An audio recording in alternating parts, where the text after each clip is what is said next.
تو بجائے اس کے کہ ہر چھوٹی چیز پہ ماحول گھر میں ایسا بن گیا کہ ہر وقت لڑائی ہے اور ہر وقت جنگ چل رہی ہے، تو بجائے اس کے کہ بچے سے آپ ہر وقت لڑیں، اس کے مقابلے میں آپ بچے کو ہفتے میں 1 مرتبہ 2 مرتبہ کسی نیکی کی مجلس میں لے کے جائیں تو نصیحت دلوں کو بدلتی ہے۔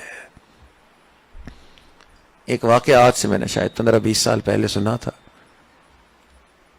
اور دل میں آیا کہ اس کی تصدیق کروں، تو پھر سے تصدیق کرنے کا ایک موقع مل گیا۔ تو ہمارے قریبی جاننے والے انہوں نے یہ واقعہ سنایا کہ برطانیہ کے اندر ہندوستان سے ایک عالم دین وہاں مائیگریٹ کر کے گئے اور انہوں نے ایک مدرسہ بنایا۔ یہ برطانیہ کے شروع کے پہلے مدارس میں سے ایک مدرسہ تھا۔ وہ اور ان کی اہلیہ دونوں عالم تھے۔ ان کے جتنے بھی بچے تھے، ان کی 7-8 بچے تھے، بیٹے بیٹیاں سارے کے سارے عالم دین، حافظ قرآن۔ تو انہوں نے وہاں مدرسہ بنایا اور برطانیہ کے اندر دین کے کام کو شروع کیا، اور مسلمانوں کی ایک بڑی تعداد تھی جو اس مدرسے سے فائدہ بھی اٹھاتی اور دین سیکھتی، اور بڑا اچھا کام انہوں نے کیا۔ ان کے بچوں میں سے ایک نے کہا کہ جی میں نے حافظ اور عالم نہیں بننا، بلکہ میں نے جو ہے وہ یونیورسٹی میں فلسفی پڑھنی ہے۔ تو اس کو فلسفی پڑھنے کا شوق ہوا۔ والد نے کہا کہ یونیورسٹی نہ جا، بس ادھر ہی گھر میں مدرسہ ہے، اس میں تو عالم بن جا۔ بیٹے نے آرگیو کیا کہ جی دین اسلام تعلیم سے نہیں روکتی، تو آپ مجھے نہ روکیں۔ اب والد نے کہا کہ میں تجھے تعلیم سے نہیں روکتا، مگر ماحول یونیورسٹی کا عجیب ہے، زنا بھی عام ہے، شراب بھی عام ہے، منشیات بھی عام ہے، ہم تجھے کھونا بیٹھے ہیں۔ اب بچہ اپنی طرف سے آرگیو کرتا، والد اپنی طرف سے۔ اب والد بھی کہتا کہ میں ادھر برطانیہ میں شیخ نیک آدمی سمجھا جاتا ہوں، شیخ سمجھا جاتا ہوں، تو یہ بچہ جو ہے یہ ادھر اس طرف نہ جائے۔ بہرحال نہیں مانا، بچہ یونیورسٹی چلے گیا۔ والد نے بڑا اس کو سمجھایا کہ جی وہاں جا کے احتیاط کرنی ہے۔ اس نے بیچلرز بھی کیا فلسفی میں، پھر اس نے ماسٹرز کیا، پھر اس نے پی ایچ ڈی بھی کیا فلسفی میں، اور پی ایچ ڈی مکمل کیا اس نے۔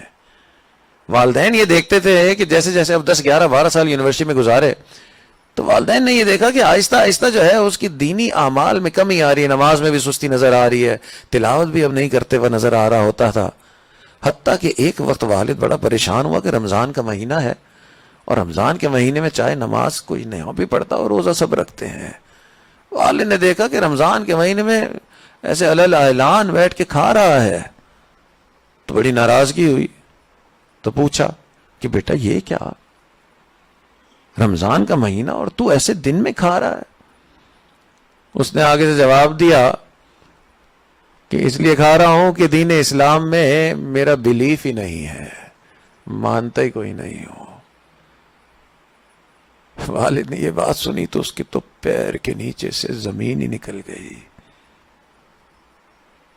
اب حیران کہ میں یہ بات کس کو بتاؤں، یعنی پورے انگلستان کے لوگ آ کے مجھے اپنے شکوے سناتے ہیں، میں کس کو جا کے سناؤں؟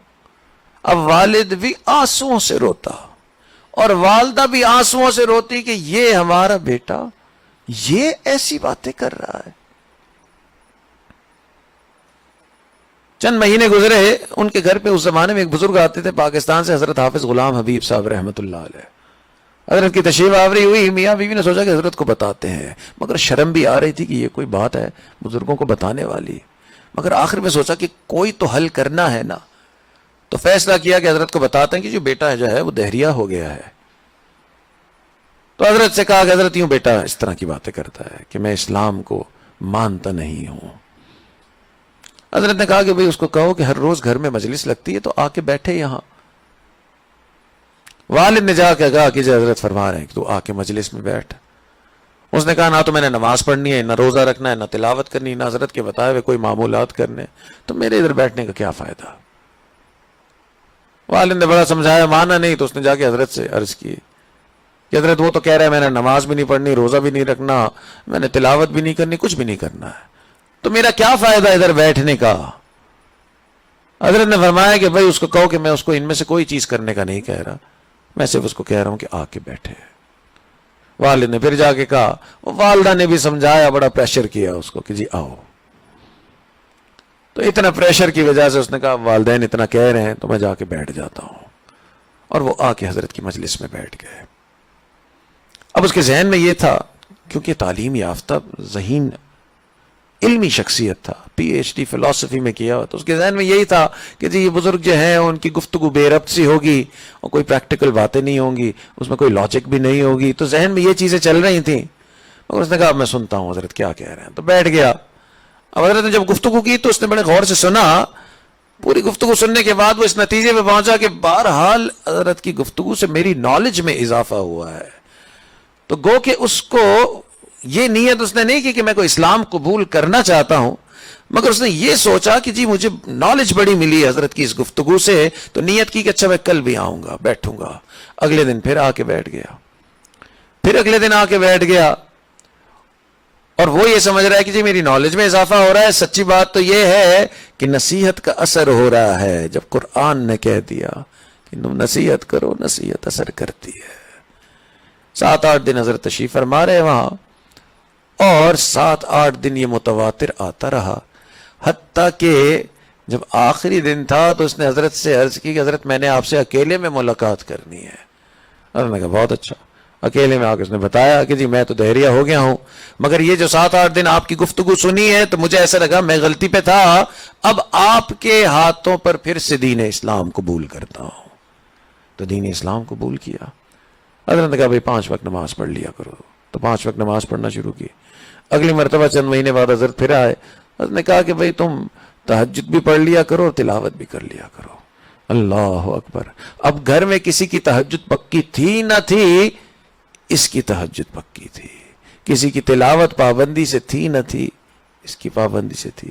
حتیٰ کہ ایک آدھ سفر میں حضرت نے کہا کہ یہ جو 20-21 سال دنیاوی تعلیم حاصل کی اور گھر میں دین کا مدرسہ ہے، تو اگر دین نہیں پڑھا تو تم سے سوال ضرور ہوگا. تو میرا خیال ہے کہ تمہیں عالم دین بننا چاہیے. اس عمر میں جب پی ایچ ڈی مکمل کر لی تھی، دین کا علم حاصل کرنا شروع کیا اور باقاعدہ عالم دین بنے. حتیٰ کہ حضرت نے پھر ان کو اجازت و خلافت دی. اب اس وقت ری یونین آئلینڈز میں کسی بڑی یونیورسٹی میں پروفیسر بھی ہیں، اور یورپ اور افریقہ کے اندر ہزاروں نوجوانوں کو دین کی طرف گائیڈ کرتے رہتے ہیں. تو یہ جو نصیحت کی مجلس ہے اور نصیحت کی باتیں، یہ دلوں کو بدلتی ہیں. تو اگر والدین یہ سمجھتے ہیں کہ میں تربیت نہیں کر پا رہا، تو والدین اتنا تو کر سکتے ہیں کہ اس کو ترغیب دیں کہ ہفتے میں 1-8 مرتبہ نیکی کی مجلس میں آنا جانا رکھے. اللہ تعالیٰ سے دعا ہے اللہ تعالیٰ ہماری اولادوں کو نیکوکار بنائے، فرما بردار بنائے، والدین کی آنکھوں کی ٹھنڈک بنائے. وآخر دعوانا ان الحمدللہ رب العالمین. درس قرآن www.درسقرآن.com